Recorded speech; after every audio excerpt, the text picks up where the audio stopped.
এই যে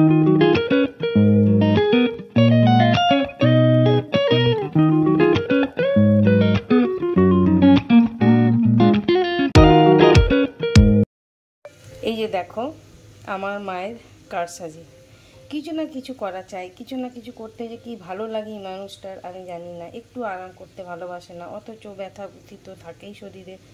তারপরেও দেখো আমি বিকেলবেলা একটুখানি ঘুমাতে গেলাম, ঘুম থেকে উঠে দেখি তার এই কাজ সারা। মানে আমাদের শীত পড়তে না পড়তে প্রথমেই মায়ের আজকে একটা প্রথম চেষ্টা ইউটিউব দেখে। মা খুব ইউটিউব দেখে আর খুব অনেক কিছু বানাতে সে চায়। তো আজকে দেখছি ঘুম থেকে উঠে এই এক থালা রেডি চিতই পিঠা বানিয়ে ফেলেছে। তো মারা এমনি হয় বলো। তারপরে এখন এখন রাত্রির আর আমার রাত্রের নাইট ডিউটি শুরু, রোজই শুরু হয়। রোজ আমি তোমাদের সঙ্গে শেয়ার করি না, কিন্তু আজকে যেহেতু একটু স্পেশাল কিছু করছি, এমন কিছু স্পেশাল বলা যাবে না, যেহেতু আমি আমার কিচেনে রাত্রিবেলায় করছি বলে তোমাদের সঙ্গে শেয়ার করতে এসে গেছি। চলো, এইটা হচ্ছে আমার ছেলের স্যালাড, এইটা হচ্ছে আমার মেয়ের স্যালাড। বুঝতেই পারছো, কাঁচা লঙ্কা, এইখানে কিছুটা আলু ভেজে রাখা, আর এখানে দেখো কিছুটা চিকেন। বুঝতেই পারছো কিসের প্রিপারেশান চলছে।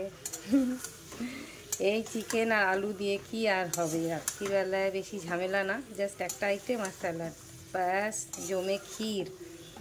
তো চলে এসেছি রাত্রিবেলায়, ছেলের আবদার বলো, অর্ডার বলো, যাই বলো, আমি তো সবসময় তৈরি থাকি। ছেলে কি বলবে আমি সেটা রান্না করতে, যেহেতু আমার রান্না প্যাশন বলো, হবি বলো, আমার ভালো লাগা, ভালোবাসা।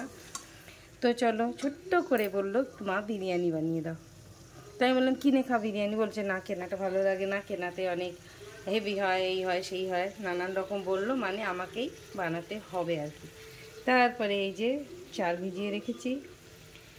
তো এদিকে আমার আজ চিমচাম খাবার, অথচ ঝামেলার খাবার। চিমচাম হলে কি হবে, এতক্ষণ ধরে তো গোছানো গাছানো আয়োজন চললো। এইবার এটা আমি কি বলবো বলো তো, ঝটপট মানে ধরতকটা মার পেরে প্রেশারের মধ্যে চাল ভাজবো, চিকেনটা দিয়ে আলুটা দিয়ে, ব্যাস আমার কাজ খতম।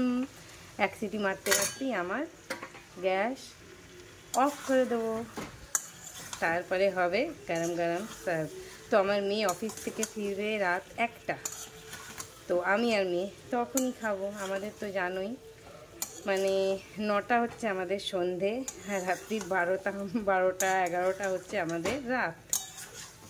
তা চলো বানাই। ফাইনালি লুকটা এবার ফাইনাল দেখাবো, কোনো রেসিপি দেখাচ্ছি না, জাস্ট আমার অফিসে মানে আমার কর্মস্থলে আমি রোজ রাত্রিরে আসি, রোজ আমার ডিনার তৈরি করতে হয় ফ্রেশ, সকালেরটা কেউ খাবে না, কিন্তু আজকে ভাবলাম একটু বিরিয়ানি করছি, তো চলো এটাই শেয়ার করি। রোজ তো রুটি ফুটি হয়, তাই না?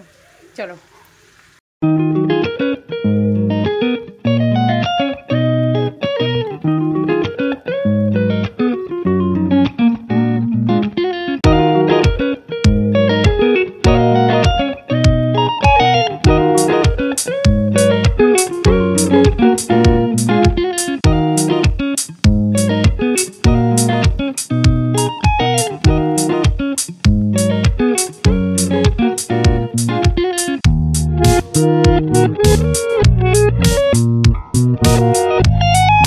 এবার দেখো মোরগ পোলাও বা মোরগ বিরিয়ানি, যেটাই বলবে সেটাই।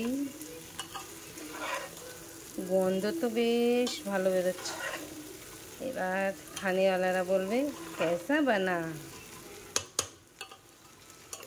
আমার না রান্না করতে জানি না কেন ভালোবাসি, দূর রান্না করতে ভালোবাসি বলি এই। যদি বলতাম যে দূর আমার রান্না করতেই পারি না, আমার ইচ্ছেই করে না, আমার ভালোই লাগে না, আমি হয়তো বেঁচে যেতাম।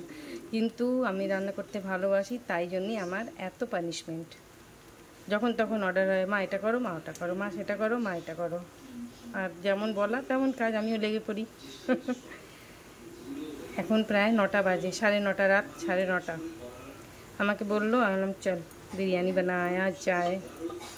অবশ্য আমার বর খুব একটা পছন্দ করে না, ওই আমার জোরজারিতে একটুখানি খায়, হয়তো জাস্ট অল্প একটু খায়। সাদামাটা মানুষ, সাদামাটা জিনিসই খেতে বেশি ভালোবাসে। তো চলো এরপরের স্টেপ, জল দিয়ে ফেলি, গরম গরম পানি রেডি। কে খেলবে এর সঙ্গে ভাবো তুমি? বলটা নিয়ে দাঁড়িয়ে আছে। দাও বলটা আমাকে, দাও দাও দাও। এদিকে, না না না, তাহলে খেলবো না। এসো জিমি।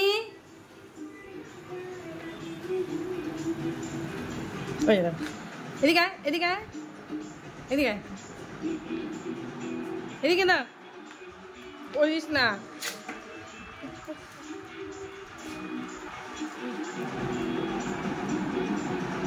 জিমি এদিকে, এদিকে, এদিকে, এদিকে। এবার দেখো ফাইনাল লুক। এবার আমাদের বিরিয়ানি পেটে যাওয়ার জন্যে রেডি, প্রসেসিংয়ে আছে। এবার আমি এটা নিয়ে যাব পেটে দেওয়ার জন্যে। তো চলো, আমার ছেলের খাবার বাড়া হয়ে গেছে। আচার, স্যালাড আর বিরিয়ানি, ব্যাস আর কি লাগে। তো চলো আজকে এইটুকুই, টাটা।